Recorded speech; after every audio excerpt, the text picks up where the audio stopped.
नमस्कार दोस्तों, बिहार शिक्षक भर्ती फेज 3 का एडमिट कार्ड बहुत ही जल्द रिलीज होने वाला है। आज ही रिलीज होने वाला है। अब जब हो जाए इसकी गारंटी ना हम दे सकते हैं, ना सर दे सकते हैं। बहुत जल्द एडमिट कार्ड आने वाला है और सभी छात्र अब इस बात को लेकर चिंतित हैं कि क्या कुछ करना चाहिए। 11 12 और 9 10 का एग्जाम कब होगा, क्या कुछ पढ़ना होगा, नहीं पढ़ना होगा, कौन सी गलती होगी जो पिछले एग्जाम में हमने वो गलती किया है और इस एग्जाम में भूल कर भी वो गलती नहीं करना होगा। कैसे क्या करना है कि हमारा इतने कंपटीशन में भी जो एक रिजल्ट है उसको हम फिक्स कर सके। तो इस पूरे मुद्दे पर बात करने के लिए फ्यूचर 100 के जाने माने सर निमेश सर के साथ हैं। सबसे पहले सर स्वागत है आपका। धन्यवाद। सर 15 तारीख को कहीं ना कहीं लाखों छात्रों का भविष्य तय होना है सर, और ऐसे में देखा जा रहा है कि 16 तारीख वाला परीक्षा भी कैंसिल कर दिया गया है। एडमिट कार्ड आज ही दिया जाना था सर, कब तक आ सकता है, पहले इस पर बात कर लेते हैं। देखिए, एडमिट कार्ड के लिए कहा गया है आज का डेट, तो आज आ जाना चाहिए। हम्म, थोड़ी देर हो रही है, अब तक आ जाना चाहिए था, अच्छा, लेकिन अभी तक नहीं आया है, लेकिन हमको लगता है कि आज आ ही जाएगा। एडमिट कार्ड आ जाएगा और 15 को बिगुल भी फूक दिया जाएगा छात्रों के लिए। क्या कुछ करना होगा कि इस पूरे भीड़ से अब अलग हो सके, क्योंकि एक सीट पर देखा जा रहा है कि 6 से भी ज्यादा अधिक छात्र एक सीट पर फाइट कर रहे हैं सर। देखिए, 1 से 5 और हम्म, जो 6 से 8 है, सबसे बड़ा कंटेस्ट यहीं पर है, हम्म, क्योंकि भीड़ भी यहाँ ज़्यादा है और यहाँ सीटें भी भीड़ के बनिस्बत कम हैं। हम्म, तो उनका डेट आ गया है। हम्म, बाकी जो 11, 12 और 9, 10 है, उनका नहीं आया है, तो हम्म, उसके मुकाबले जिनका आया है ना, उनको अपना पूरा फ़ोकस कर लेना चाहिए। हम्म, और उनका फ़ोकस यही होना चाहिए कि जो अब तक पढ़ा है, हम्म, उसको रिवाइज़ करें। हम्म, बार-बार मैंने कहा है कि रिवाइज़ करें और अपने जो अज्ञात और ज्ञात का जो सफ़र है ना, उसको निश्चित और स्थायी में हम्म। बदलें। ये मेरा मतलब जो आ रहा है उसको मतलब इतना कर लेना है कि उसमें से ना भूलें, बाकी नए चीजों को भी पढ़ना है कि नहीं। देखिए, नई चीज़ें तो आपके लिए अब कुछ रह ही नहीं गया, क्योंकि हम्म, करंट में थोड़ा बहुत जो था, वो भी अब टाइम बीत गया, चूँकि अब सब पीछे वाला ही करंट आएगा। और नया कुछ भी ना पढ़ें, जो हम्म, पढ़ा है उसी को बार-बार पढ़ें। और जो हम लोग आपको बार-बार कुछ गेस भी उपलब्ध कराते हैं, उनको बार-बार पढ़ें, क्योंकि वह भी पढ़ने के लिए 5-7 दिन चाहिए।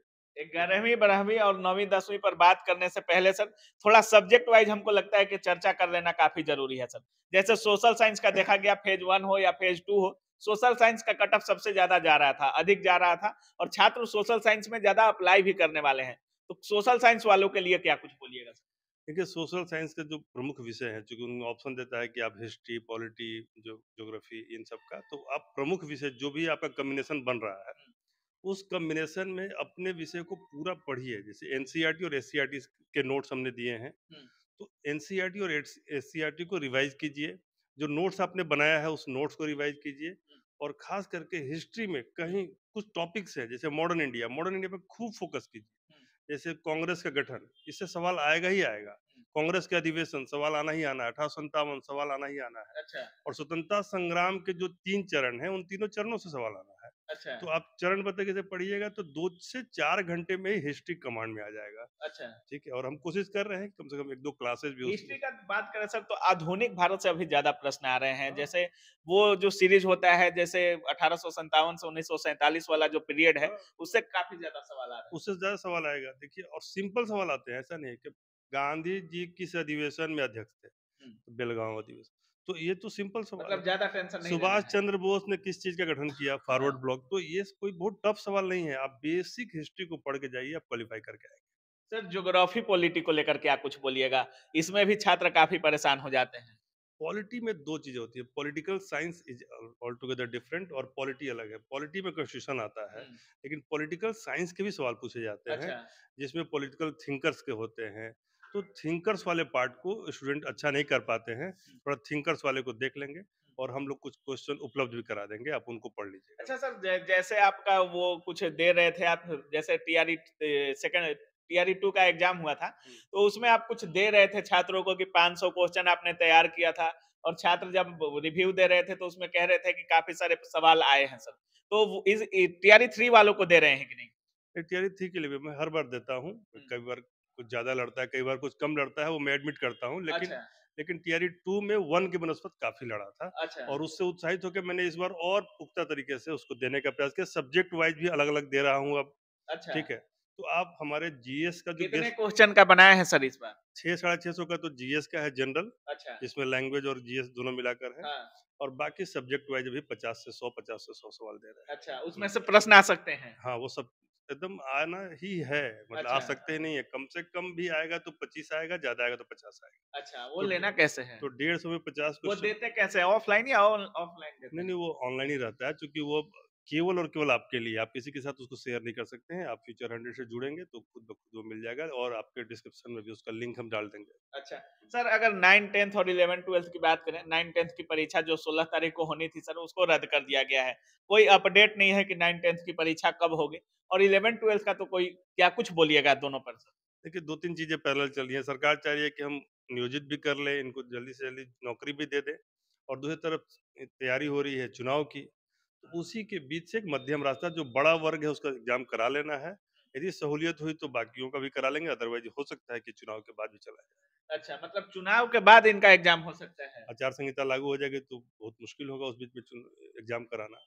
लेकिन अभी मान के चलिए कि एग्ज़ाम की संभावना पूरी तरह से समाप्त नहीं है।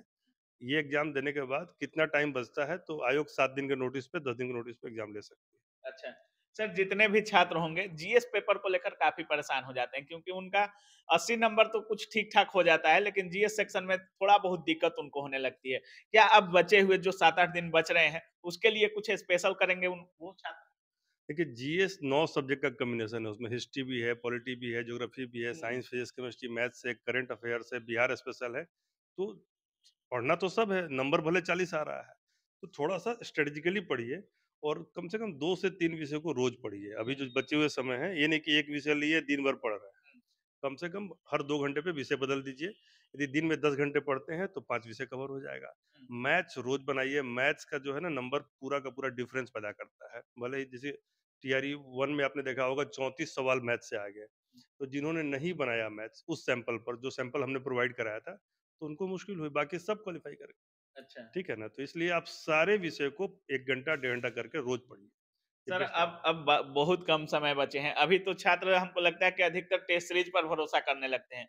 अब उनको क्या करना है 7 दिन का जो बूस्टर डोज़ निमेष सर के द्वारा जो छात्रों को मिलने वाला है, वो क्या होने वाला है सर? बस वही जो हमने गेस दिया है उसको बार-बार पढ़िए, और अपने जो अब तक पढ़ा है, छोटा-सा नोट्स बनाया है, उसको ही बार-बार पढ़िए। दोनों अच्छा, को एक साथ मिला के पढ़िए, आपका रिज़ल्ट आएगा। टेस्ट सीरीज़ तो भूल के भी नहीं देना है। नहीं क्यों देना है। नहीं? क्योंकि मान लीजिए फ़र्ज़ कीजिए कोई कड़ा टेस्ट हो और गलती से वो आप सीरीज़ में फँस गए। आपका नॉलेज का लेवल है लेकिन कॉन्फिडेंस का लेवल नीचे हो जाएगा।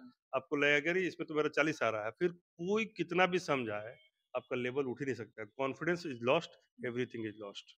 चलिए, बहुत-बहुत धन्यवाद सर। Thank you. तो बाकी सर जिस तरह से कह रहे हैं सब्जेक्ट वाइज़ सर बता रहे हैं कि क्या करना है, नहीं करना है। सर का कहना है कि अब टेस्ट सीरीज़ भूल कर भी नहीं देना है और वो इसलिए नहीं देना है कि मान लीजिए कोई आज आप हार्ड कोई टेस्ट सीरीज़ लगा दे रहे हैं और उसमें आपका अंक कम आ जा रहा है और 5-6 दिन में परीक्षा होना है, तो आप कहीं न कहीं डिमोटिवेट हो सकते हैं। बाकी सर जिस तरह से बता रहे हैं, सर का जो पीडीएफ तैयार किए हुए हैं मात्र 50-60 क्वेश्चन का दे रहे हैं और ऑनलाइन कौन स स कौन सा क्वेश्चन? 500 का पूरा है सर ओवरऑल सब्जेक्ट वाइज़ 50-60 है ना? 50 से 100। Subject wise. किसी-किसी में 100 भी है। अच्छा, तो उनको भी आप ज़रूर पढ़ लीजिएगा, पिछले एग्ज़ाम में काफ़ी छात्रों को फ़ायदा भी किया है। बाकी आप क्या कुछ सोच रहे हैं इस पूरे वीडियो के बारे में? अपनी राय कमेंट सेक्शन में ज़रूर रखिएगा। आप देख रहे थे काबिल न्यूज़। जय हिंद।